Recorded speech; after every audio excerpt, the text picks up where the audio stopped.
ओ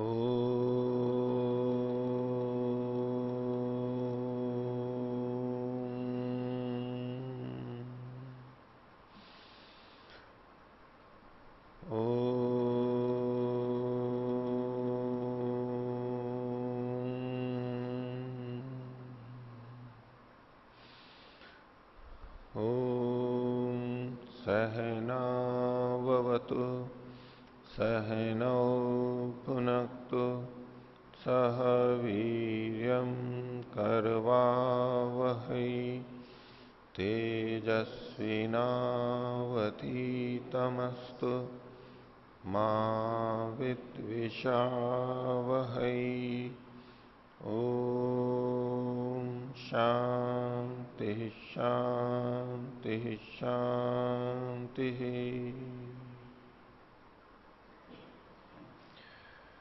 वेदांत दर्शन की 84वीं कक्षा वेदांत दर्शन के तृतीय अध्याय का तृतीय पाठ चल रहा है।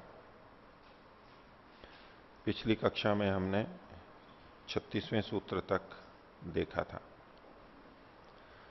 मुख्य विषय उपसंहार का चल रहा है। परमात्मा के विभिन्न गुणों को एक स्थान से दूसरे स्थान पर हम ले सकते हैं, ले लेना चाहिए।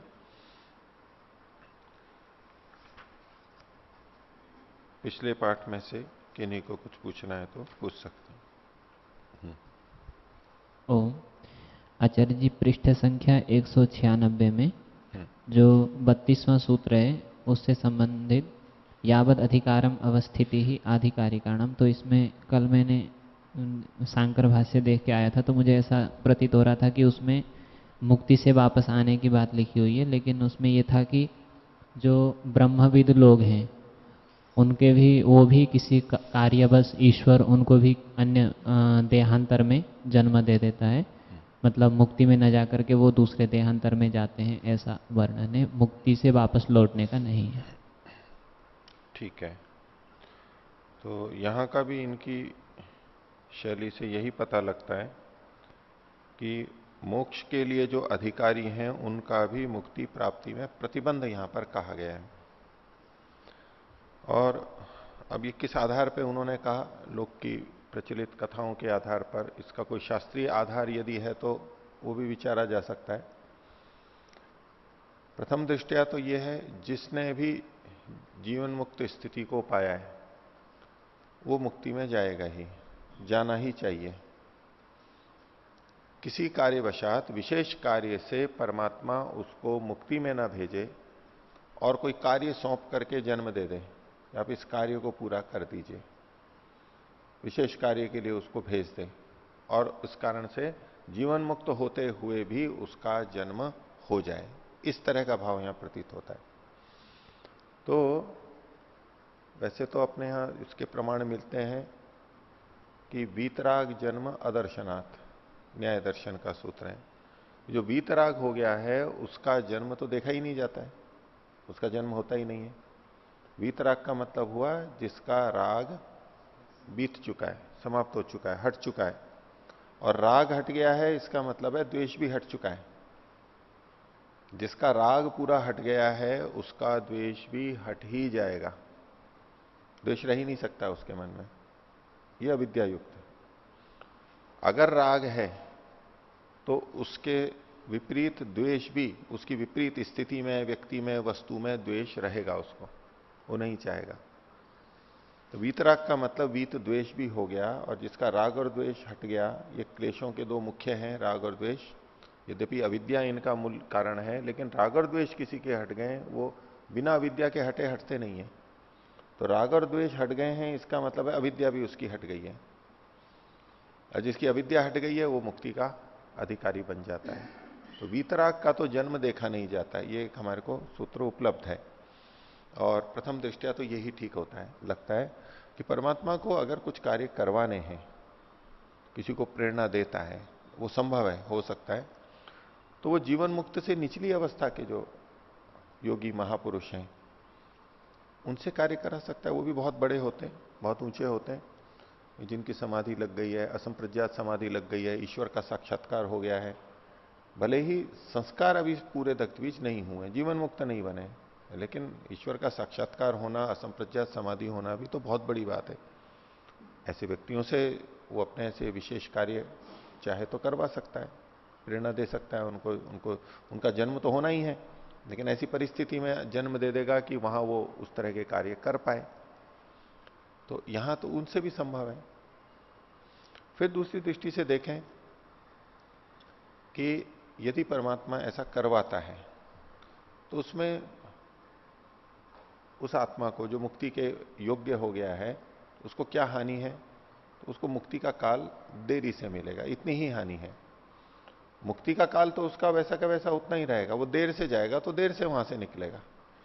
मुक्ति के काल में कोई कमी नहीं आने वाली है। ठीक है, एक दो जन्म कितने, 100-200 साल, और मुक्ति के काल की दृष्टि से 100-200 साल कुछ भी नहीं होते। वो ठीक है, वो जीवन चला भी ले, अगर ऐसी संभावना देखें भी अपवाद रूप में, जैसे कि इस जन्म में भी जीवन मुक्त होते ही तो शरीर छूट नहीं जाता है। जीवन मुक्त स्थिति आई और तत्काल शरीर छूट गया और मुक्ति में चला जाए, ऐसा तो होता नहीं है। जीवन मुक्ति के बाद भी ये शरीर चलता रहता है, प्रारब्ध कर्मों का फल चलता रहता है, जब तक शरीर चल रहा है तब तक वो चल रहा है। तो ऐसा नियम तो हमें प्रतीत नहीं होता कि जीवन मुक्त हुआ और मुक्ति में गया, जीवन मुक्त होते ही बस मृत्यु हो गई उसकी, ऐसा तो नियम नहीं है, ये भी शास्त्र से समझ में नहीं आता है। तो जिस प्रकार से एक व्यक्ति जीवन मुक्त हो गया, मान लो 20 वर्ष की आयु में हो गया, 40 में, 50-60 में हो गया, 80 में हो गया, अब उसके बाद में 5-10-50 साल वो जिया जीवन मुक्त रहते हुए भी।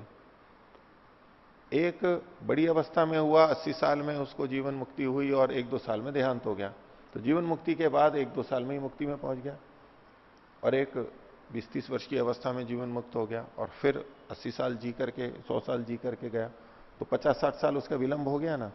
अब यूं इस दृष्टि से हम यहां अन्याय देखने लगे तो कुछ भी अन्याय नहीं है इसमें। क्यों नहीं अन्याय है? कि मुक्ति का काल तो समान है ही और अभी उसके द्वारा जीवन चल रहा है, पिछले कर्मों के अनुसार चल रहा है, कोई बात नहीं। तो ऐसे ही जब इसको हम स्वीकार कर लेते हैं, तो अगर कोई 1-2 जन्म वैसे होते भी हों, परिकल्पना में बोल रहा हूं मैं, होते हैं ये नहीं बोल रहा हूं, उन्होंने लिखा अगर ऐसी कोई संभावना मानी जाए तो कोई बहुत बड़ी बात नहीं है, ये इतने लंबे काल की दृष्टि से बहुत छोटा सा है, हो सकता है। और वो जीवन मुक्त अवस्था में है और ईश्वर का आनंद तो ले ही रहा है, सामान्य व्यक्ति की तरह तो होगा नहीं, सुख सुविधाएं आवश्यक चीजें उसके पास सारी होंगी ही, विशेष कुछ कष्ट तो होना नहीं है। थोड़ा बहुत ठीक है, शरीर के बंधन के कारण से जो खाना पीना आदि अनिवार्यताएं रहती हैं उतना प्रतिबंध रहेगा उसको, उतना, और उसको भी वो कोई ऐसा कष्ट तो मानता नहीं है, तो बहुत अंतर की बात नहीं है ऐसा। हाँ ओ आचार्य जी, आपने जो एक बात बताई कि प्रारब्ध के, अगर जीवन मुक्त हो गया तब भी प्रारब्ध कर्मों के अनुसार वो चलता रहता है, तो इन्होंने भी यहाँ पर जो यावत अधिकारम लिखा हुआ है, तो इन्होंने अधिकार से प्रारब्ध को ही लिया हुआ है, शंकराचार्य जी। हाँ, मतलब जब तक उसका प्रारब्ध है तो वो उसी प्रारब्ध कर्म के अनुसार फिर वो दूसरा जन्म में जा करके, ब्रह्मविद होते हुए भी प्रारब्ध कर्म के अनुसार दूसरे जन्म में जा करके फिर वहाँ जो कार्य करना है इस वो करके फिर जाता है। और एक बात इन्होंने विशेष ये लिखा कि ऐसे जो लोग होते हैं उनके लिए इसमें लिखा हुआ है कि वो सारे ही मतलब संपूर्ण वेदार्थ को जानने वाले ही ऐसे लोग हुए हैं, जिनके बारे में भी इन्होंने इतिहास का उदाहरण दिया है, जो जन्म से ही संपूर्ण वेदार्थ को जानने वाले बहुत उत्कृष्ट कोटि के व्यक्ति होते हैं, ऐसा कर। देखिए, इसमें 2 तरह से देखा जाता है। आपने जो बात बोली भाष्य के अनुसार, शंकर भाष्य के अनुसार, उससे ये प्रतीति हो रही है, इतना तो ठीक है कि प्रारब्ध कर्म जब तक है तब तक ये शरीर चलता रहता है, वो केवल इस शरीर तक के लिए है। अब तक जो हम लोगों ने समझ रखा है वो क्या है, इसी जन्म तक के लिए है। वो जो मैं अभी बोल रहा था कि जीवन मुक्ति के बाद भी 5, 10, 20, 50 साल और जी रहा है, वो अपने प्रारब्ध कर्म के अनुसार शरीर जो मिला हुआ है वो चल रहा है, जिसको कि सांख्य दर्शन में कहा गया चक्र भ्रमणवत धृत शरीर। चक्के को कुम्हार के चक्के को जो वेग दे दिया है डंडा चला करके, अब डंडा हटा भी लिया तो अब वो वेग जब तक चल रहा है, जब समाप्त होगा बस हो जाएगा समाप्त। वो कितनी देर तक होगा वो एक अलग बात है, उससे कोई अंतर नहीं आ रहा है। यहां तक तो एक भिन्नता है, अलग बात हो गई।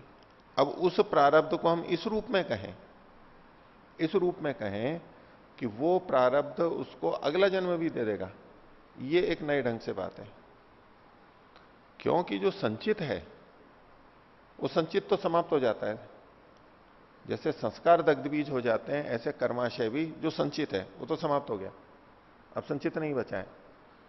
प्रारब्ध तो चूंकि फल देने के लिए उन्मुख हो चुका है, विपाक उन्मुख हो चुका है, फल देना जा चुका है। जैसे कि बाण निकल चुका है तीर से, वो तो चल पड़ा है, अब वो चल पड़ा है तो वो तो जाएगा, जहां जाकर के रुकेगा, टकराएगा, गिर जाएगा।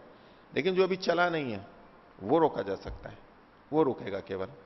तो उस दृष्टि से प्रारब्ध कर्म तो वो हैं जो हमारे को फल देने के लिए उन्मुख हो चुके हैं। हम सबको भी हो रहा है, उससे जीवन मुक्त को भी होता है। तो उस दृष्टि से पिछले जो सारे कर्म है संचित, और वो नहीं मिलेंगे संचित, तो अगला जन्म कैसे होगा। इस जन्म में जो कर्म थे जिसके कारण से हमें मिल रहा है, वो लगभग भोग लिया योगी ने, थोड़ा बहुत बचा है, उसके आधार पर फिर एक और नया जन्म मिल जाए, वो वाली संभावना कम लगती है। ठीक है, और किसी को पूछना? हाँ। ओम। आचार्य जी, 32वें सूत्र के और नीचे से चौथी पंक्ति जो कल चर्चा हो रही थी, अभी भी हो रही थी लगभग इसी बात पे, मुक्ते है अपुनरावृत्ति मन्यमानोपि कथम मोक्षाय तद अधिकारिणाम विषये प्रतिबंधम मन्यते। इस वाक्य से यह प्रतीति हो रही है कि मुक्ति से पहले अधिकारी के विषय में प्रतिबंध का मानना, ऐसा आक्षेप ब्रह्म मुनि जी कर रहे हैं। ठीक है। तो पहले वाक्य आज अभी भी जो व्याख्या हो रही थी वो मुक्ति होने पर या तो जीवन मुक्ति लीजिए या तो वैसे नितांत मुक्ति में भी वापस आने की बात चल रही है। ये वाक्य तो मुक्ति से पहले की बात चल रही थी। ठीक है, ये मुक्ति से पहले की बात कर रहा है। और आज जितनी भी बात हुई है वो जीवन मुक्त का मतलब है कि वो मुक्त हुआ नहीं है, अभी मुक्ति में गया नहीं है, नितांत मुक्त नहीं है। हाँ, कल वाली जो बात थी उसके अंदर जब इन्होंने बात रखी थी कि शंकराचार्य जी का ऐसा प्रतीत हो रहा है, तब वो चर्चा चली थी। नहीं तो इस पंक्ति से जैसा अर्थ था कि जाने में प्रतिबंध है, उसी को लेकर के वैसे ही किया था। और आज तो ऐसी कोई बात नहीं है। ठीक है, वो तात्पर्य ठीक है इनका, ब्रह्ममुनि जी ने जो लिखा है वो आपने ठीक अभिप्राय पकड़ा है। और किसी को कुछ? ओम। आचार्य जी, 34वें सूत्र में जो ऋग्वेद का मंत्र दिए हैं, एतावानस्य महिमा तो ज्ञानस्य पुरुष, पुरुष पुरुष बड़ा ऊ है। हम जैसे पुरुष शब्द बोलते हैं, इसमें तो ह्रस्व उकार होता है। हाँ, पुरुष बोलिए। सब भूतों, समस्त लोक, लोकांतर या सारा जगत उसका एक पाद है। क्या हम उसको एक चतुर्थांश पूरे मान सकते हैं? हाँ, यहां जो कथन किया गया है वो तो एक पाद के रूप में किया है। जैसे कि किसी श्लोक या मंत्र के 4 चरण होते हैं, 4 पाद होते हैं, और वो चौथाई होता है, वो एक पाद कहलाता है। लेकिन यहां इसका ये अर्थ नहीं है कि परमात्मा का 25%, एक चौथाई मतलब 25%, 100 की दृष्टि से देखें तो 25%, वो ये सारा ब्रह्मांड उसका 25% है, ठीक 25% है। ये यहां तात्पर्य नहीं है। यहां का तात्पर्य है कि वो उसका एक भाग है, एक छोटा भाग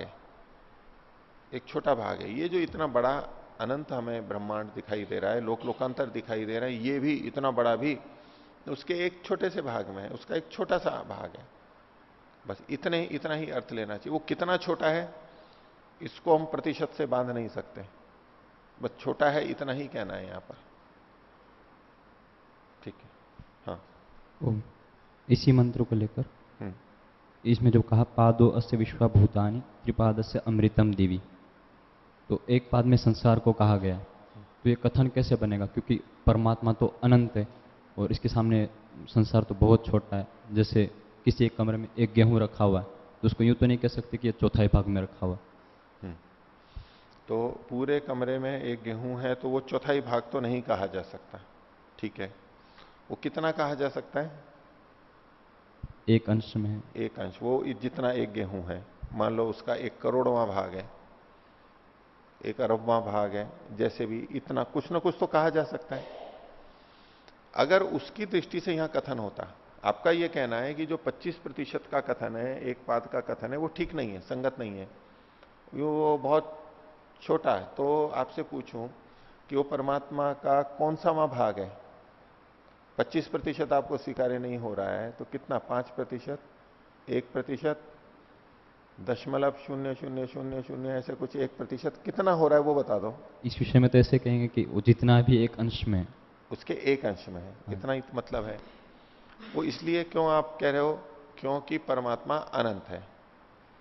अनंत का कोई निश्चित प्रतिशत निकाल देना संभव नहीं है, और यदि प्रतिशत निकालेंगे भी तो अनंत का 25% कितना होगा? वो भी अनंत ही होगा। अनंत का 1% एक अनंत ही होगा।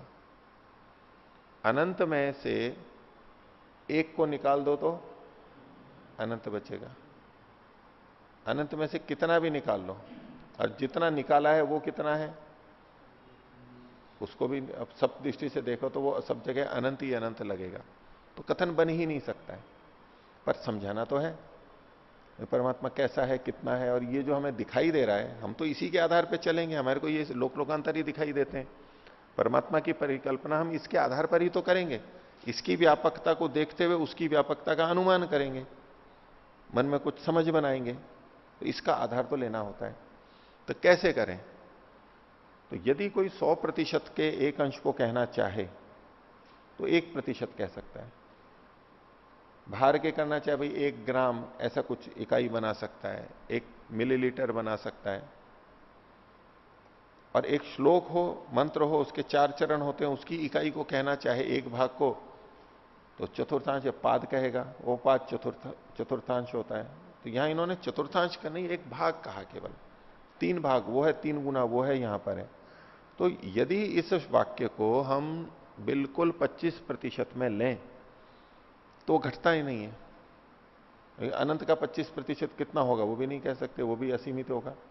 लेकिन ये ब्रह्मांड तो लोकांतर तो सीमित है, भले ही अनंत दिखते हो, अनंत हमें पता नहीं है, लेकिन है तो सीमित ये। तो अभिधा में तो इसका अर्थ घट ही नहीं सकता है, तो हमें फिर लक्षणा में जाना पड़ता है। कोई वक्ता ने ये वाक्य किस अभिप्राय से लिखा है? क्या वो 25% को बताना चाह रहा था, वो निश्चित मात्रा को बताना चाहता था, अथवा इसमें और उसमें अनुपात बताना चाह रहा था?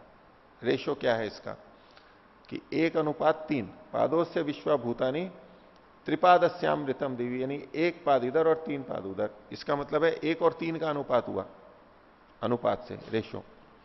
वो कोई अनुपात बताना चाहता था निश्चित, वो भी नहीं है। अब 1 और 3 का अनुपात भी बता रहे हैं तो 3 तो एक निश्चित संख्या है, निश्चित परिमाण को बता रही है, लेकिन वो तो अनंत है। ऐसे कैसे कह सकते हैं कि यहां पर ये निश्चित ही है? तो अभिधा में तो ये घट ही नहीं सकता, तो इसको लक्षणा में लेना होगा। लक्षणा में उसका तात्पर्य क्या है, तो कितना होगा, तो वो छोटा ही आएगा। अगर आप चौथाई ना कहो तो प्रश्न आएगा कि भाई आप कितना कहोगे, इस ब्रह्मांड को परमात्मा का क्या भाग कहोगे, कितने प्रतिशत कह सकते हो? कुछ भी नहीं कह सकते। 1% लोगे तो यूं लगेगा कि इससे 99 गुना अधिक बड़ा है, वो नहीं, वो भी निश्चित हो गया, अनंत नहीं रहा। फिर कितना भी आप कहो, अब उससे दूसरा उतना गुना बताना पड़ेगा आपको। बताते ही वो एक मात्रा आ गई, वो कह नहीं सकते। तो चाहे छोटा कहो चाहे बड़ा कहो, कुल मिला के वहां तात्पर्य क्या है? उसके बस छोटे से भाग में उसका एक अंश है, छोटा है उसके सामने, बस इतना ही कह सकते हैं। कितना छोटा है ये हमारी अपनी अपनी अभिव्यक्ति हो सकती है। कोई आधा कह सकता है, कोई चौथाई कह सकता है, कोई 1% कह सकता है, कोई अरब खरबवां भाग कह सकता है। कुछ भी कह लीजिए, छोटा है, ये सब जगह समान आएगा। उससे बहुत छोटा है, बहुत छोटा है, बस। ये तो ठीक है। तो जैसे ब्रह्मांड एक अंश में हो गया, हाँ। तो ब्रह्मांड से जो अन्यत्र जो परमात्मा है वो क्या कुछ करता नहीं, मतलब खाली बैठा रहेगा? तो उसमें मुक्तात्माएं, मुक्तात्माएं रह सकती हैं। वो आनंद से है वहां पर, वो अलग अलग तो है ही नहीं। वो जैसा यहां है वैसा वहां है, जैसा यहां है वैसा वहां है, एक ही बात है। अब हम इस हाथ से लिख रहे हैं, ये हाथ तो हमारा नहीं लिख रहा है, मान लो यूं बैठे हैं, तो आत्मा का एक ही अंश सक्रिय है, आत्मा का, हमारा चेतन का। आत्मा का दूसरा भाग खाली पड़ा हुआ है, ऐसा कह सकते हैं क्या कि थोड़ा भाग तो ये लिख रहा है और थोड़ा भाग इधर खाली पड़ा हुआ है? वो तो समग्रता से लगता है। ऐसे ही परमात्मा इस सृष्टि को बना रहा है, पाल रहा है, तो वो समग्रता से उसका भाग जो चाहे इसके अंदर है चाहे बाहर है, वो सब जगह एक ही जैसा है, उसमें कोई अंतर नहीं है। अब मोटे तौर पे हमारे हैं कि वो खाली बैठा है। अच्छा, खाली बैठा हो तो क्या हुआ? अगर कह दिया मान लो वो खाली है तो क्या, आगे बोलो क्या है फिर? खाली है तो सदा बोले उसके प्रयत्न। पास तो कोई काम ही नहीं है। तो काम नहीं है तो क्या हो गया? ये काम कर तो रहा है ना। बोले आप हाथ से लिख रहे हो, बोले पैर से क्या कर रहे हो? पैर तो आपके निठल्ले हैं। अभी निठल्ले हैं तो ठीक है, अब सिलाई की मशीन थोड़ा ना चला रहे हैं जो पैर से चलाते जाएं और हाथ से ये करते जाएं। चलो कोई बात नहीं, हाथ से लिख रहा है, पुस्तक पढ़ रहा है, पैर हैं तो हैं, पैर दूसरी जगह कभी काम में आते हैं तो उससे हम निठल्ले नहीं हो जाते। हम एक जगह से काम कर रहे हैं तो वो पूरे शरीर का हमारा काम स्वीकार किया जाता है। तो ऐसे ही परमात्मा भी, आप उसको एक तरफ से निठल्ला बिना काम वाला कहो भी तो वास्तव में निठल्ला नहीं है। वो तो काम तो कर ही रहा है, अनंत कार्य है उसकी, उसकी कोई सीमा ही नहीं है, इतने काम कर रहा है वो। हाँ, कल एक श्लोक की पंक्ति आई थी, भिद्यते हृदय ग्रंथि छिद्यंते सर्व संशय, अर्थात जो परमात्मा को पा लेता है उसके सब संशय हट जाते हैं। तो जब संशय हट जाते तो फिर मुक्ति में नया नया ज्ञान की पाने की आवश्यकता क्या है? जब संशय हट गए तो कुछ है ही नहीं आवश्यक। संशय हटे हैं, ज्ञान पूर्ण हो गया ये थोड़ा लिखा है इसमें।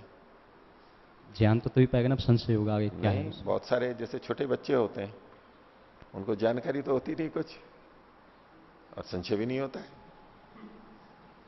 बिना संशय के तो अच्छा, जाने। दुनिया के बारे में संशय किसको ज्यादा होते हैं? जानकार को ज्यादा होते हैं या ज्ञानी को ज्यादा होते हैं? जो लोग शरीर के बारे में अधिक पढ़ते हैं ना, उत्सुक होते हैं,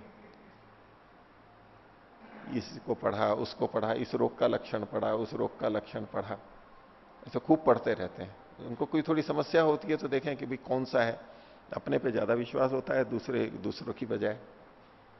कुछ लोगों को ये पढ़ेगा वो पढ़ेगा और पढ़ करके कहेगा कि जी मेरे को ये रोग हो गया है।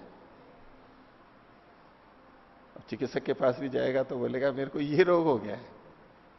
अब चिकित्सक ने कहा भाई आपको कैसे पता लगा? बोले जी उसके लक्षण मेरे मिल रहे हैं। वो कहां कौन सा मिला लेता है, कौन सा नहीं मिल रहा है, उस पर ध्यान नहीं देता। वो अपने आप में सोच लेता है मेरे को ये रोग है। ये तो चलो निश्चय कर लिया उसने। जानकार व्यक्ति में संसार के बारे में प्रश्न, संशय मतलब प्रश्न अधिक रहते हैं। जो अनजान व्यक्ति है उसको पता ही नहीं है, बस ठीक है पेड़ उगते हैं, बीज बोया पेड़ उग गए, फसल आ गई काट लिया, बस इसके आगे कुछ है ही नहीं उसको।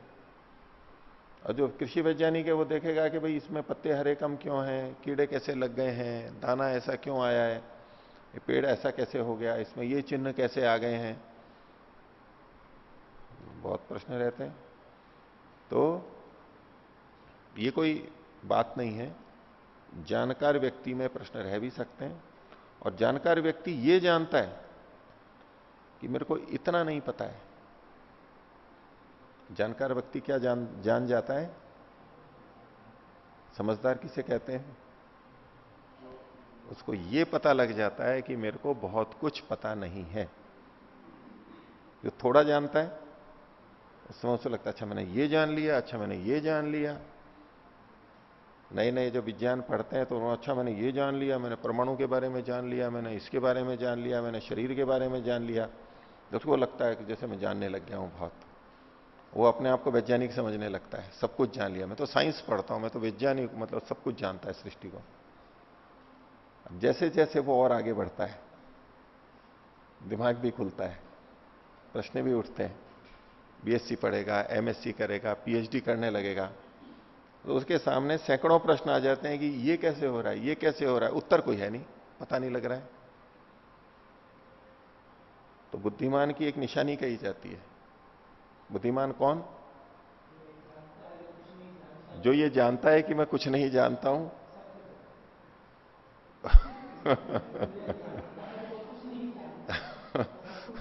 वो सब कुछ जानता है। ये काव्य की भाषा में कहा जाता है, ठीक है।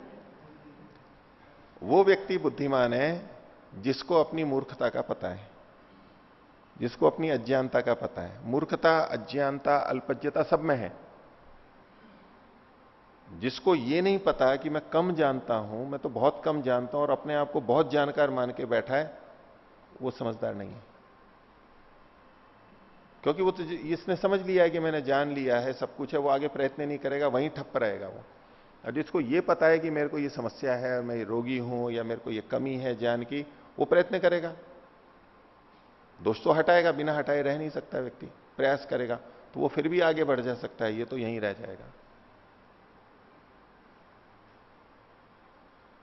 तो जो कम जानता है वो अपने आप को सर्वज्ञ समझने लगता है, बहुत जाना। जो अधिक जानते हैं वो समझते हैं कि भाई मैं तो कुछ भी नहीं जानता। बड़े बड़े जो महान वैज्ञानिक हो गए, जो कि ऐतिहासिक रूप से कहे जाते हैं, गिने चुने लोगों में से, उनके मन में यही भावना आती है। लोग कहते हैं हम सृष्टि के बारे में इतना जान गए, हम तो कुछ भी नहीं जाना। ये कितना हमें इतना पता लग गया कि इतना अनंत है और हम बहुत कम जानते हैं, बस यही समझ में आया हमारे। तो हमारी दृष्टि से बहुत कुछ जानते हैं वो, लेकिन उनको ये अच्छी तरह समझ में आ जाता है कि इसकी थाम हम नहीं ले सकते। ज्ञान अनंत है, इस सृष्टि की था नहीं ले सकते, इसमें कितना विज्ञान छुपा हुआ है उसकी हम था ही नहीं ले सकते। पता ही नहीं है हमारे को, अंधे में चल रहे हैं। थोड़ा थोड़ा सा लिया और उसी के आधार पर खुश हैं कि भाई बहुत अच्छा चल रहा है हमारा। ये जिसको समझ में आ जाता है, अब उसका अहंकार नहीं रहेगा। अविद्या तो यही थी कि मैं जानता नहीं हूं और अब जान के समझ लिया, अयथा बुद्धि हो गई, अतस्मिन तत् हो गया। यही तो मिथ्या ज्ञान है। जानता नहीं है लेकिन समझ लिया, जान लिया। और जिसको पता लग गया कि मैं तो बस बहुत कम जानता हूं, अब अहंकार किस बात का रहेगा उसको? एकदम से कम हो जाएगा। सोच नहीं सकते कि किस स्थिति में चला जाता है ऐसा व्यक्ति। और उस जो जानने वाले के, जिसने सृष्टि को बनाया, उसकी ज्ञानवत्ता को देख करके कैसा समर्पण कर सकता है वो, ऐसा जानकार व्यक्ति, उसकी हम कल्पना नहीं कर सकते। हम अपने ढंग से समर्पण करते हैं, उसको बड़ा मानते हैं, बहुत कुछ करते हैं, लेकिन जो जिसने अनुभव करके खूब देख लिया कि ये तो बहुत ही बड़ा है, बहुत ही बड़ा है, कुछ कह ही नहीं सकते, इतना ज्ञान है उसका, इतनी व्यवस्था है उसकी, न उसका देखो समर्पण कैसा बनता है परमात्मा के प्रति। तो हम जानते हैं। तो आपका प्रश्न ये था कि संसार में हमने जान लिया है और मुक्त सब जान लिया है, फिर मुक्ति में जाकर के और उसको क्या है, यहां संशय सारे समाप्त हो जाते हैं। तो उसको संशय नहीं है, संशय नहीं है, संशय तो समाप्त हो गए, और जो मुक्ति में बाधक संशय थे वो सारे समाप्त हो गए। लेकिन परमात्मा को तो पूरा उसने भी नहीं जाना है। हमने परमात्मा को पूरा नहीं जाना, ये कोई संदेह की बात थोड़ा है, संशय की बात थोड़ा है, ये निश्चय की बात है। हमने परमात्मा को पूरा नहीं जाना, हमने सृष्टि को पूरा नहीं जाना, ये संशय की बात थोड़ा है, ये निश्चय की बात है। अज्ञानता और संशय दो अलग अलग चीजें। आपने क्या तात्पर्य लिया, क्या समझा? ये जो मुक्तात्माएं भ्रमण करती हैं, इधर उधर जाती हैं, जो महर्षि ने लिखा नवम समोल्लास में, सत्यार्थ प्रकाश में, उसके आधार पर कि वो जाती हैं, इसका मतलब है उनके मन में संशय होगा। ये निर्धारक तत्व नहीं है। संशय न होते हुए भी जानने की इच्छा से भी ये किया जा सकता है। अल्पज्ञता है, पता है, कोई संशय नहीं है। संशय किसको कहते हैं? ये है या ये है। संशय एक अलग चीज होती है, अज्ञानता अलग होती है और संशय अलग होता है। संशय जो होता है उभय कोटि स्पृग ज्ञान होता है, दोनों तरफ जाता है, ऐसा है या ऐसा, ऐसा करूं या ऐसा करूं, ये ऐसा है या ऐसा है, इसे कहते हैं संशय। हमें पता है कि इतनी जानकारी है मेरे को, ये ऐसा है, और इसकी मेरे को जानकारी नहीं है, ये पक्का पता है। तो इतनी अज्ञानता के होते हुए भी इसे संशय नहीं कहेंगे। और अज्ञानता है इसलिए वो जानना चाहता है, अधिक से अधिक जानना चाहता है परमात्मा को, तो ज्ञान की दृष्टि से अनंत है। तो विद्यते सर्व संशय छिद्यंते सर्व संशया, तो वो ठीक है, कोई बात नहीं है। ठीक है, आगे चलाएं पाठ। तो पीछे अभी हम उपसंहार का विषय देख रहे थे और बहुत तरह से उपसंहार हमने देखा। एक और उसमें उपसंहार जैसी ही चीज है, हम उसको उपसंहार भी कह सकते हैं सामान्य दृष्टि से देखें तो, लेकिन उससे अतिरिक्त चीज एक और कही जा रही है समझाने के लिए, स्पष्टता के लिए। उसे कहते हैं व्यतिहार। तो 37वां और 38वां सूत्र मिला के लिखा है इन्होंने यहां भूमिका में कहते हैं अथ व्यतिहार उपदिश्यते, व्यतिहार के बारे में कहा जा रहा है। व्यतिहार क्या है बताएंगे अभी। सूत्र है व्यतिहारो विशिंशंति ही इतरवत सैव ही सत्यादय अनयो सूत्रयो एक वाक्यता अस्ति, मिला करके एक वाक्य बन रहा है, इसलिए साथ साथ पढ़ दिया। अब व्यतिहार का वर्णन कर रहे हैं, उससे पहले उपसंहार को बता रहे हैं। जो उपसंहार अब तक इतने लंबे समय से चल रहा है उसको उद्धृत करते हुए, अनुवाद करते हुए, उसका संकेत करते हुए अब अगली बात को बताना चाह रहे हैं। तो पहले उपसंहार का कह रहे हैं, एकस्मिन वाक्य वर्णितस्य गुणस्य, परमात्मा के गुण एक वाक्य में जो जो बताए गए, कुछ बता दिए गए, उनका अन्यस्मिन उपसंग्रह उपगमो वा भवती उपसंहार, उनको वहां से उठा के दूसरे वाक्य में ले लेना, इसे कहते हैं उपसंग्रह, उपगम या उपसंहार। एक प्रकरण हो, एक वाक्य हो, उससे उठा करके दूसरे वाक्य या दूसरे प्रकरण में ले जाना, यह उपसंहार हुआ। किंतु आगे कह रहे हैं भिन्न भिन्न वाक्येषु उक्तानाम भिन्न भिन्न गुणानाम परस्परम अन्योन्यस्मिन वा प्रवर्तनम प्रत्युपगम प्रत्युपसंग्रहो भवती व्यतिहार। दो वाक्य हैं, दो प्रकरण हैं, उसमें भिन्न भिन्न गुण कहे गए हैं, तो इधर का उधर कर लेना और उधर का इधर कर लेना, इसे व्यतिहार कहते हैं। अदला बदली अगर हो रही है, इसके बदले में वो वहां और उसके बदले में वो ये यहां पर, ऐसे जो होते हैं अदला बदली बोलते हैं हिंदी में, उसको व्यतिहार कहते हैं। एक तो ये होता है कि आना जाना है हमारा एक दूसरी जगह, एक घर में हम इधर से उस घर में चले जाते हैं, उधर वाले इस घर में आ जाते हैं, आना जाना है, ये तो उपसंहार की तरह से हुआ। किसी दिन इस घर में कार्य है हमारे, तो इधर के हमारे परिवार के जने वहां आ जाते हैं, उधर कार्य है तो इधर आ जाते हैं। ये तो है उपसंहार की, जहां जरूरत हो वहां आ जाते हैं, चल जाते हैं, उपयोग हो जाता है। लेकिन यदि अदला बदली की जाए कि एक परिवार में बच्चे ही हैं, एक परिवार में बच्चियां ही हैं, उन्होंने सोचा है कि भाई हमारे यहां पर अदला बदली कर लें, इधर बच्चे हो जाएंगे और उधर बच्ची भी हो जाएगी।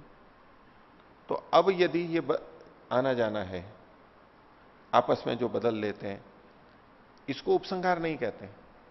उपसंहार तो कोई भी कहीं भी आ जा, इसमें अदला बदली हुई है। तो ऐसे ही अलग अलग वाक्यों में जब परमात्मा के गुण वर्णन किए गए हैं शास्त्रों में, तो किसी ने किया कि इसको उठा के वहां रख दिया और उसको उठा के यहां रख दिया, ऐसे अदला बदली की, तो इसको कहते हैं व्यतिहार। तो बोले व्यतिहार भी किया जा सकता है। तो भिन्न भिन्न वाक्येषु उक्तानाम भिन्न भिन्न गुणानाम परस्परम अन्यस्मिन अन्योन्यस्मिन, आपस में एक दूसरे में प्रतिवर्तनम प्रत्युपगम प्रत्युपसंहार, ये सारे इसके पर्यायवाची शब्द के रूप में कहे व्यतिहार है। तो कहा व्यतिहारोपि परमात्म गुणानाम भिन्न भिन्न वाक्येषु ब्रह्म विद्यायाम अभिप्रेयते। तो परमात्मा के गुणों का इन भिन्न भिन्न वाक्यों में ब्रह्म विद्या के अंदर अभिप्रेत हो, ऐसा हम करें व्यतिहार, तो भी ठीक है, आपत्ति नहीं है उसके अंदर। तथा ही वही उसी प्रकार से विशिंशंति ही, विशेषित करते हैं क्या, तो तत्र तत्र उक्त गुणई परमात्मानम विशिष्टम कुर्वन्ति वर्णयन्ति तथा अनुभवन्ति ही आचार्यास तद्विदो वा। मैंने कहा कि ये जो अलग अलग वाक्य हैं, इनमें उस परमात्मा को ही तो विशेषित किया जा रहा है, उसी को तो बताया जा रहा है, और उनको बताया जा रहा है, उनको विशेषित किया जा रहा है। तो इधर अगर ले लेंगे, उसका व्यतिहार कर लेंगे, तो भी तो विशेषित ही किया जा रहा है, एक से दूसरे में विशेषित किया जा रहा है, तो कोई आपत्ति नहीं है। कुल मिलाकर के वो परमात्मा को विशेषित कर रहे हैं। हमारे मन में क्या आ जाता है कई बार कि यहां शास्त्र में ये बात कही गई है, ये गुण कहे गए हैं, अब उन गुणों को, उनके साथ में और भी गुण कहे गए हैं, कि ये जो एक गुण है परमात्मा का, इसको दूसरे इन्हीं गुणों के साथ में ही बोलना है हमारे को। एक जो मिश्रण बनाया है, कॉम्बिनेशन बनाया है, ये यही रहना चाहिए, इसको बदल दिया तो कुछ सूत्र बदल जाएगा, और ये तो ऐसा का ऐसा ही बोला जाना चाहिए, और ये दूसरा है वो ऐसा का ऐसा ही बोला जाना चाहिए, उसमें परिवर्तन नहीं होना चाहिए। क्योंकि हम शास्त्रों के प्रति श्रद्धा रखते हैं, आदर रखते हैं, और उसको यथावत प्रयोग करना है, इसलिए हमारे मन में इस तरह की बातें आ जाती हैं, हम ऐसी दृढ़ मान्यता बना देते हैं। तो ये इन सबको, उपसंहार को भी देख लीजिए और व्यतिहार को भी देख लीजिए। इससे हमें क्या पता लगता है? इससे हमें क्या पता लगता है कि इसमें ऐसा प्रतिबंध, ऐसी जड़ता नहीं है कि ये ही हो। अगर हम चाहते हैं तो इसको इधर और इसको इधर भी कर सकते हैं। हमारे को जो अभी अच्छा लग रहा है इन गुणों को, है सब परमात्मा के ही विशेषण, तो यहां व्यतिहार किया जा सकता है। तो इस पूरे प्रसंग से हमें क्या एक संकेत मिलता है कि यद्यपि शास्त्रों में परमात्मा के गुणों का वर्णन अलग अलग किया गया है, अलग अलग वेद मंत्र हैं, हमें वहां नहीं परिवर्तन करना है, वो तो अपनी जगह वैसे के वैसे ही रहने हैं। लेकिन जब हम उनको, उनका प्रयोग करते हैं, उन गुणों को लेते हैं, तो हम उनका उपसंहार भी कर सकते हैं और व्यतिहार भी कर सकते हैं। उसमें कोई ये नहीं कि ऐसा ही मिश्रण होना चाहिए, ये ही चीजें मिलनी चाहिए। हम कैसे भी कर सकते हैं उसमें अपनी इच्छा के अनुसार। जैसे भोजन बनाते समय हमारे पास 10-20 चीजें हैं, आटा है, चावल है, नमक है, मिर्ची है, तेल है, घी है, अदरक है, धनिया है, छोटी छोटी बहुत सारी चीजें हैं हमारे पास में। मीठा है, खटाई है, कड़वापन भी है, कुछ हींग है, मेथी है, बहुत सारी चीजें हैं। अब उसमें से कौन सा लेकर के हम बनाएं? अपने अपने शरीर की अनुकूलता, रुचि, अभ्यास, विभिन्न कारणों से, लाभ, रोग, उसके आधार पे हम अलग अलग बना लेते हैं। इसमें कोई बात नहीं है, किया जा सकता है। कि किसी ने कहा ऐसा बनाना है मतलब बिल्कुल ऐसा ही बनाना है, ये तो कोई बात नहीं है। क्योंकि ये सारी चीजें हमारे लिए हैं, आत्मा के लिए हैं, तो हमारी दृष्टि से तो वो बनना ही चाहिए। हमारी दृष्टि से उसमें अनुकूलन होगा। वो साध्य नहीं है, वो साधन है, हमारे लिए है वो, तो हमारे अनुसार ही बनेगा। हमारे कपड़े बनने हैं तो वो किसके अनुसार बनेंगे? अब कपड़ा तो कितना भी बड़ा है, कैसा भी है, लेकिन बनेंगे तो हमारे अनुसार ही, हमारी लंबाई चौड़ाई के अनुसार ही। उसमें कौन सी आपत्ति है? किसी को वैसा है, किसी ने यहां जेब लगवा ली, किसी ने ये हम बटन लगवा लिया, किसी ने वो भी उसकी अनुकूलता से वो बनवा लिया, ठीक है। तो ऐसे ही उपासना में भी किन गुणों को हम लेना चाहते हैं, किन गुणों के प्रति हमारा भाव बना है, वो लिया जा सकता है। मुख्यता शब्दों की नहीं है, उन शब्दों के आधार पर जो भाव हमारे अंदर बन रहा है, वो भाव बनाना मुख्य है। आवश्यक नहीं किसी को इस मंत्र से ही हो भाव या उसी शब्द से हो, भिन्न भिन्न हो सकता है, कोई आपत्ति नहीं है। भाव तो परमात्मा का ही बन रहा है ना, उसी परमात्मा से जुड़ करके कर रहे हैं, तो इसमें कोई दोष नहीं माना जाना चाहिए। ये उपसंहार और व्यतिहार जो सारा फेरबदल है, ये सब हम अपने स्तर पर कर सकते हैं। इतनी छूट दी गई है, इतनी स्वतंत्रता है, इतना खुलापन है यहां पर। जड़ नहीं है कि आपको ऐसा ही बोलना है। आजकल जैसे बहुत सारी चीजें चल पड़ती हैं कि ये गुरु मंत्र है या ऐसा दे दिया किसी ने, बस ऐसा ही बोलना है, इधर से उधर नहीं कर सकते। शास्त्रीय दृष्टि से उच्चारण कैसा होना चाहिए, उसके अपने नियम प्रतिबंध हैं, वो वैसे ही होने चाहिए। वेद मंत्रों का उच्चारण है वैसा ही होना चाहिए, कोई बात नहीं है। वो तो एक मूल चीज है, उसकी सुरक्षा के लिए हम वैसा का वैसा बोल रहे हैं, शुद्ध शब्द रहे, अक्षर रहे, उसके लिए ऐसा बोल रहे हैं। अभी प्रयोजन वो बना हुआ है, इसलिए उसके अनुसार ही चलना है। लेकिन जब उसका उपयोग हम अपने लिए करते हैं, अपनी व्यक्तिगत उपासना में करते हैं, तो ये चीजें सब स्वीकार्य हैं। कुल मिला के ये इसका सार है। तो व्यतिहार भी किया जा सकता है। तो सूत्र में कहा था व्यतिहारो, फिर आगे कहा विशिंशंति ही इतरवत, इतर के समान यहां भी विशेषित कर रहे हैं। इतर से मतलब यहां पर है, ये व्यतिहार का प्रसंग चल रहा है, इससे पहले उपसंहार का था। तो व्यतिहार से इतर भिन्न कौन सा होगा? उससे संबद्ध ही होगा, यानी उपसंहार। तो जैसे उपसंहार किया जाता है और वहां हम विशेषण देख करके कर लेते हैं, ऐसे व्यतिहार में भी विशेषण देख करके ये सब चीजें की जा सकती हैं। भाष्य देखिए, पृष्ठ संख्या 199, तीसरी पंक्ति। विशिंशंति ही तत्र तत्र उक्त गुणाई ही परमात्मान विशिष्टम कुर्वन्ति वर्णयन्ति। जो विशेषज्ञ लोग हैं, आचार्य हैं, वो उन उन गुणों से परमात्मा को विशेषित करते हैं। यहां ये गुण, यहां ये गुण। तथा अनुभवंती ही आचार्य, वर्णन करते हैं, अनुभव करते हैं ये आचार्य लोग, तद्विद उसको जानने वाले लोग। ततश्च इतरवत सा एव ही, इतर को खोल रहे हैं, इतरह व्यतिहाराद इतरह, व्यतिहार से भिन्न, क्योंकि यहां व्यतिहार का प्रसंग है तो भिन्न मतलब व्यतिहार से भिन्न। खलु उपसंहारो गुणोपसंहार, उपसंहार, उपसंहार को स्पष्ट कर दिया विशेषण लगा के, गुणोपसंहार, तद्वत गुणोपसंहारवत, उसके समान यानी गुणों के उपसंहार के समान यहां समझना चाहिए।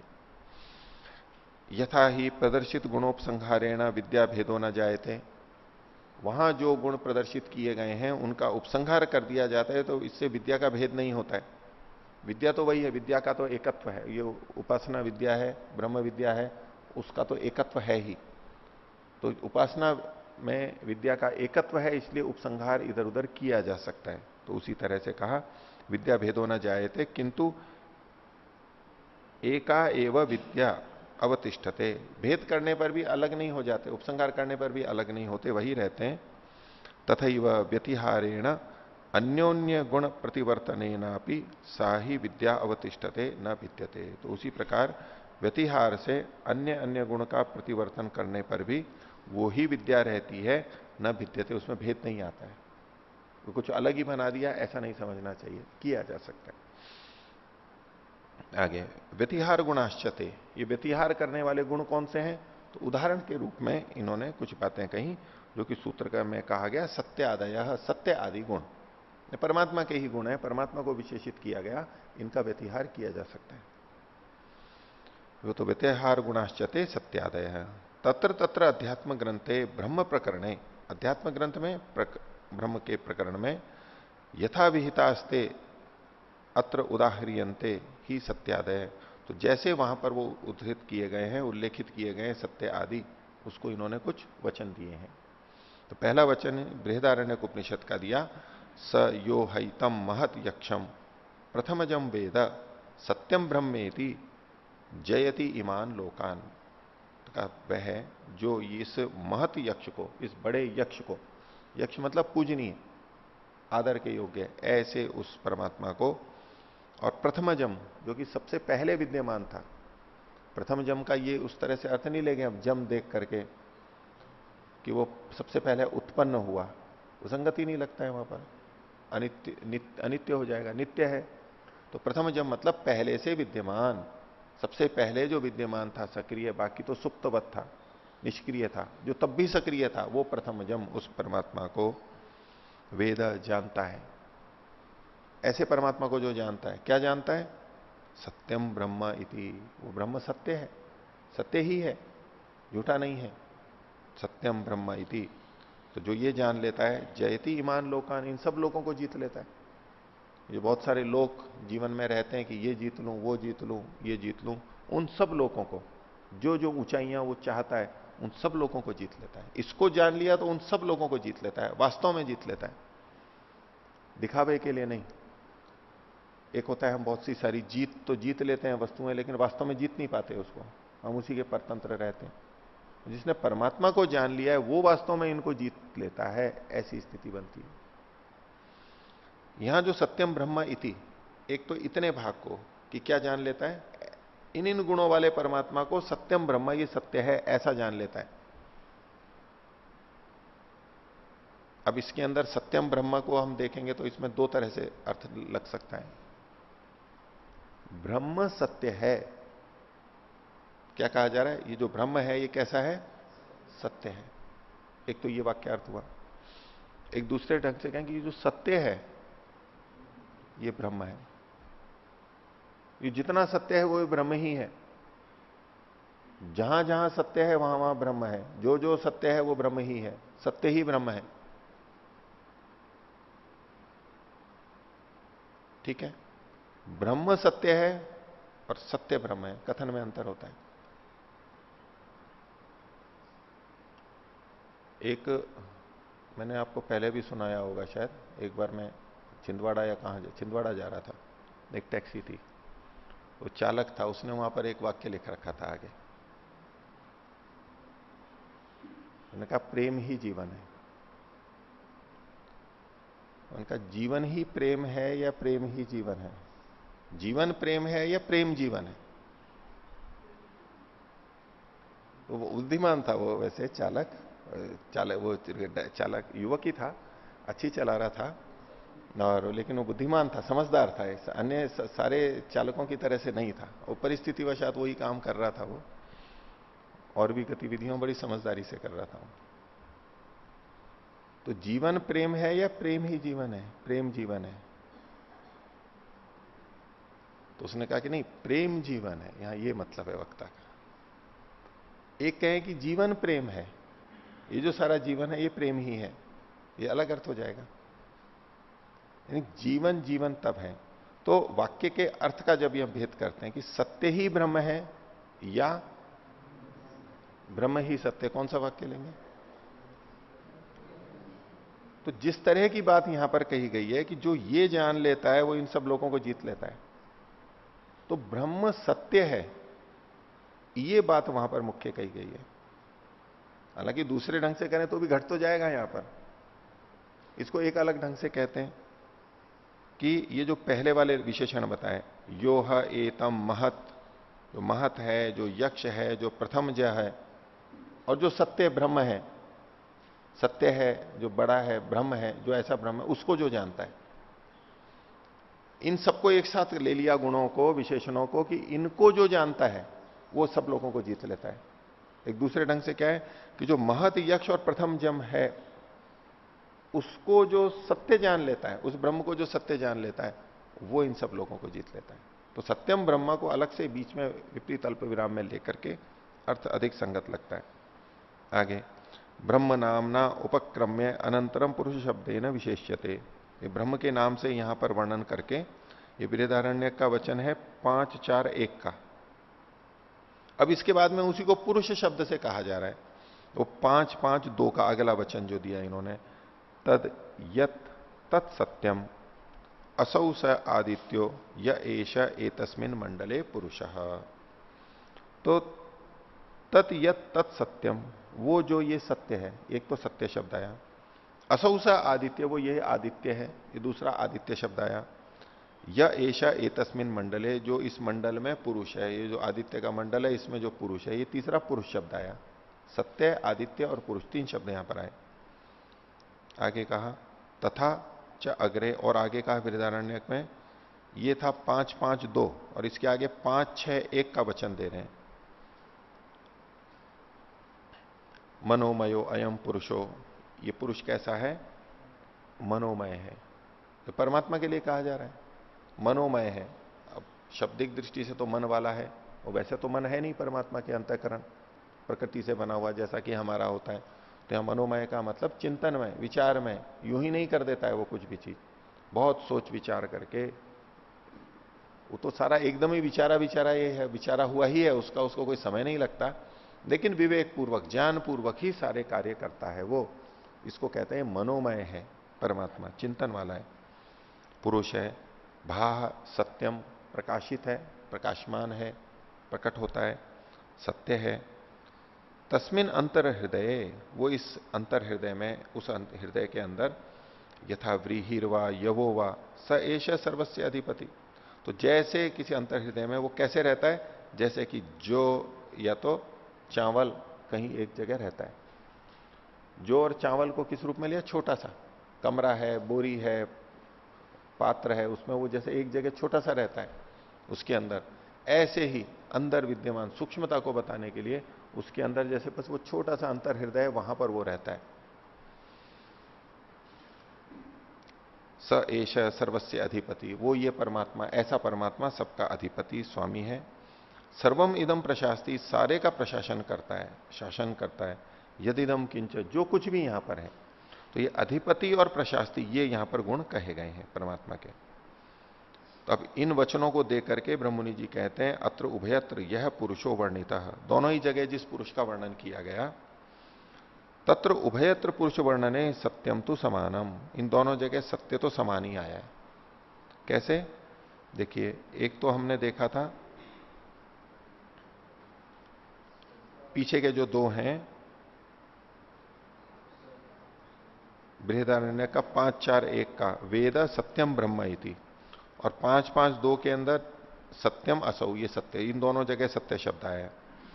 तो इन्होंने कहा पुरुष वर्णने सत्यम तो समानम, परंतु सत्याद अतिरिक्ता ये संति उभयत्र गुण, सत्य के अतिरिक्त भी तो गुण दोनों जगह अलग अलग कहे गए हैं। उभयत्र गुणास्तेषाम परस्परम व्यतिहारेण प्रतिवर्तनेन भवितव्यम, उनका व्यतिहार किया जा सकता है। क्यों? पुरुष विद्या एकत्वात्, पुरुष की परमात्मा की विद्या एक ही है, ये कुल मिलाकर के। केचते सत्याद अतिरिक्ता गुणा, सत्य के अतिरिक्त और कौन कौन से गुण हैं जिनका व्यतिहार यहां किया जा सकता है? तो कहा उच्चते पूर्वस्मिन प्रकरण हेतु, पहले वाले में जहां वर्णन किया गया उसमें क्या, महत यक्षम इति शब्दाभ्याम, एक महत यानी बड़ा और यक्षत मतलब पूजनीय, यक्ष यक्षम इति, ये इन शब्दों के द्वारा परमात्मा की क्या बात बताई गई? महत्व व्यापकत्व पूजनीयत्व गुणऊ, महत शब्द से तो परमात्मा के व्यापकत्व को बताया और यक्षम इस शब्द से उसके पूजनीयत्व को बताया गया, उसके इन गुणों को धर्मों को बताया गया। ये दो गुण है। और आदित्य मंडल से प्रकाशकत्वम च, और आदित्य मंडल का वो प्रकाशक है, ऐसा स्वरूप वहां बताया गया। उत्तरस्मिन प्रकरण, दूसरे वाले प्रकरण में सर्वेशानत्व सर्वाधिपतित्व सर्वशासकत्वानि गुणा, सबका स्वामी, सबका ईशान, सबका अधिपति और सबका शासक, ये इस प्रकार के गुण वहां कहे गए हैं। ते किलयिते सर्वे अपि उभयत्र व्यतिह्रियेरन प्रतिवर्त्येरन, ये एक दूसरे की जगह इधर उधर लाए जा सकते हैं, कोई आपत्ति नहीं है उसमें, लक्ष्य एक ही है, उसी परमात्मा के लिए कहा जा रहा है। तो अब इसके आगे देखिए, थोड़ा और देखते हैं। 39वां सूत्र, कामादि इतरत्र तत्र च आयतनादिभ्य, काम आदि जो कुछ गुण हैं वो इतरत्र दूसरी जगह पे वो किस प्रकार से जाएंगे? आयतनादिभ्य, आयतन आदि की तरह से किए जा सकते हैं। भाष्य देखिए, कामादि गुण जातम सत्य काम सर्ववशित्वादि गुणगण, कामादि गुण समूह जो है कौन सा? काम का मतलब सत्य काम, जिसकी कामनाएं सब सत्य होती हैं, ठीक होती हैं और पूर्ण होती हैं, सत्य काम। सर्ववशी, सबका वशी है, सबको वश में रखने वाला, इत्यादि जो गुणों का समूह है। इतरत्र तत्र च अन्यस्मिन तस्मिन च यश्च गुणो अन्यस्मिन ग्रंथे पठित है, इसमें या उसमें जो गुण जिस शास्त्र में पढ़ा गया है, स तस्मिन तत्र न पठित, यत्र न पठित, वो जहां नहीं पढ़ा गया है, तस्मिन अर्थात स्वस्मिन ग्रंथे व्यवह्रियेत, वो वहां पर तात्पर्य से वहां पर व्यवहित किया जाएगा। यश्च गुणस तस्मिन स्वस्मिन ग्रंथे पठितो, और जो ग्रंथ उसमें या अपने ग्रंथ में पठित है, अन्यस्मिन न पठित है, दूसरे में नहीं पढ़ा है, सो अन्यस्मिन ग्रंथे च व्यवह्रियेत, वो दूसरे ग्रंथ में भी जा सकता है, इधर का उधर हम कर सकते हैं। किम सर्वेशम सर्वेशु स्थलेशु हेतु मंत्रेण व्यवह्रियेत, क्या इन सब स्थलों में बिना हेतु के ही इनको व्यवहित कर देना चाहिए? कहीं भी कुछ भी इधर उधर हम कर दें, कोई कारण नहीं, ऐसा है क्या? तो उसके लिए कहना उच्चते आयतनादिभ्य, आयतनादिभ्यो हेतुभ्य, आयतन आदि कुछ हेतु यहां कहना चाहते हैं। आयतन उसका परिमाण और आदि से कुछ और शब्द भी ले रहे हैं। आदि से क्या ले रहे हैं? तो कहा जिज्ञासत्वम जिज्ञास्यत्वम लोक धारणम फलम च आदि पदेन अपेक्षन्ते। जिज्ञासा, जिज्ञासा से हम ले सकते हैं लोक का धारण, लोगों को, इन सबको लोगों को धारण करता है, इस गुण से भी धारण करता है, उस गुण से भी धारण करता है, तो ले सकते हैं। और फलम च, और फल सबका एक ही है, ये मान करके लिए जा सकते हैं। आयतनादयस तत्र व्यतिहारे हेतु, आयतन आदि गुणों का होना वहां व्यतिहार में कारण है। आयतनादीन अनुसृत्य व्यतिहारो गुणानाम भवे तद्यथा, इन गुणों को लेकर के और इसके अनुसार फिर वहां व्यतिहार करना चाहिए। अथ यदस्मिन, वचन दे रहे हैं, अथ यदस्मिन ब्रह्मपुरे दहरम पुंडरीकम, जो इस ब्रह्मपुर शरीर में एक दहर स्थान है, पुंडरीक वेश में है। दहरो अस्मिन अंतराकाश तस्मिन, एक जो दहर छोटा सा आकाश है उसमें। एश आत्मा अपहत पापमा, ये आत्मा परमात्मा कैसा है? जो पाप से रहित है, विजर है, जरा से दूर है, विमृत्यु विशोको, मृत्यु और शोक से रहित है, विजिघत्सह, भूख से रहित है, अपिपास, प्यास से रहित है, सत्य काम, सत्य संकल्प है, उसकी सब कामनाएं सत्य होती हैं, पूर्ण होती हैं, उसके संकल्प हमेशा सत्य ठीक ही होते हैं। ये छांदोग्य का। बृहदारण्य का भी ऐसा ही है। सवा एश महानजा आत्मा यो अयम विज्ञानमय प्राणेशु यह एशो अंतर हृदय आकाशस तस्मिन छेते। तो ये जो महान अज आत्मा है, जो विज्ञानमय है, जो प्राणों में रहता है, अंतर हृदय में आकाश है, उसमें शयन जैसे कर रहा है, सबका वशी, सर्व का ईशान, सर्वस्य अधिपति। तो अत्र छांदोग्य बृहदारण्यकयो उपनिषदोर उभयत्र परमात्मनो हृदयांतराकाश आयतनम। हृदय के अंदर विद्यमान जो आकाश है वो इन दोनों जगह कथन किया गया है। तत्र तस्य अन्वेष्टव्यत्वम विजिज्ञास्यत्वम तस्य लोक विधारणत्वम। तो वहां उनका अन्वेष्टव्य होना, खोजा जाना, उनकी जिज्ञासा करना, लोक का धारणत्व, तद उपासना फलम च समानम निर्दिश्यते। और उपासना का फल भी वहां समान बताया गया है। तस्मात छांदोग्य ये गुण खलु सत्य काम सत्य संकल्पो अपहत पापमा विरजो विमृत्युर्विशोको विजिगत्सो अपिपास। ये जो कुछ गुण बताए, एते विशिष्टा गुणा निर्दिष्टा, ये जो गुण वहां छांदोग्य में कहे गए हैं, ते बृहदारण्य के अपनी व्यतिहारिया प्रतिवर्तनीय, वो बृहदारण्यक में भी ले जाए जा सकते हैं और बृहदारण्यक के वहां से उठा के यहां लाए जा सकते हैं। ये ही बृहदारण्यक और बृहदारण्यक में जो सर्वस्य वशी, सर्वस्य ईशान, सर्वस्य अधिपति, ये जो इतने गुण कहे गए हैं, इमे गुणा प्रतिपादिता ते छांदोग्य व्यतिहर्तव्या प्रतिवर्तनीय, उनको छांदोग्य में लाया जा सकता है। तो उपसंहार के अतिरिक्त यहां इन्होंने व्यतिहार की बात की। एक दृष्टि से व्यतिहार उपसंहार जैसा ही लगेगा, इधर से उधर, लेकिन इसमें अदला बदली वाला भाव है। यहां से उठा के वहां और वहां से यहां, कम या ज्यादा कितना किया वो अलग बात है, लेकिन दोनों जगह एक दूसरे को बदल दिया। तो परमात्मा के उपासना के गुणों को हम अपनी इच्छा के अनुसार, स्थिति के अनुसार बदल सकते हैं, ले सकते हैं। किसी दिन किसी अर्थ का भाव उभर रहा है, किसी दिन किसी अर्थ का भाव उभर रहा है, उसको हम ले सकते हैं। तो आज का पाठ इतना ही रखते हैं। प्रणाम।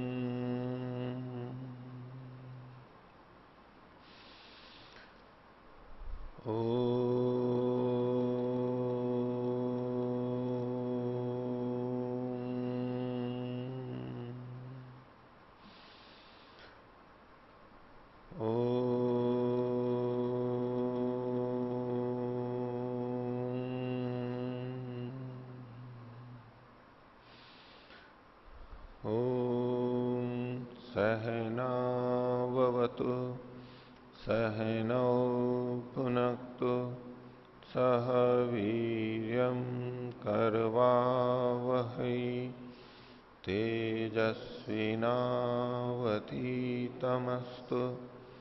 मा विद्विषावहै।